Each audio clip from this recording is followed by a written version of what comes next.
Hello ROS community. We present to you the Autodrive Simulator, a cross-platform simulation ecosystem for scaled autonomous vehicles and related applications.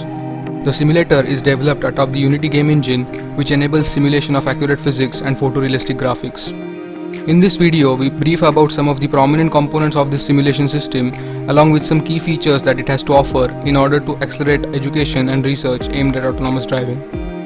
The simulated ego vehicle has been physically modeled so as to mimic realistic system dynamics. It houses a comprehensive sensor suite comprising of throttle and steering feedbacks, incremental encoders, indoor positioning system, 9-axis IMU, 2D LiDAR, as well as front and rear view cameras. The vehicle actuation system consists of 2 drive actuators and 1 steering actuator for longitudinal and lateral motion control respectively. Additionally, the vehicle also has a fully functional lighting system comprising of headlights, tail lights, turning indicators and reverse indicators.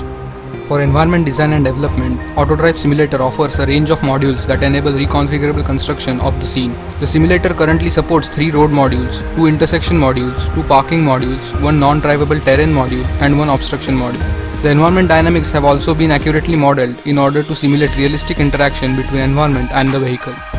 As a side functionality, the simulator supports 3 distinct camera views and a provision to toggle the scene light on or off. Additionally, a driving mode control is provided along with the provision to reset the entire simulator. Furthermore, a heads-up display is facilitated to visualize simulation parameters, vehicle stats and sensory data in real time. The simulator also features a communication bridge in order to extend an interface to the autonomous driving software stack developed independently by the users. Presently, the bridge is compatible with ROS and also offers a direct scripting support for Python and C++. It is worth mentioning that the bridge supports local as well as distributed computing.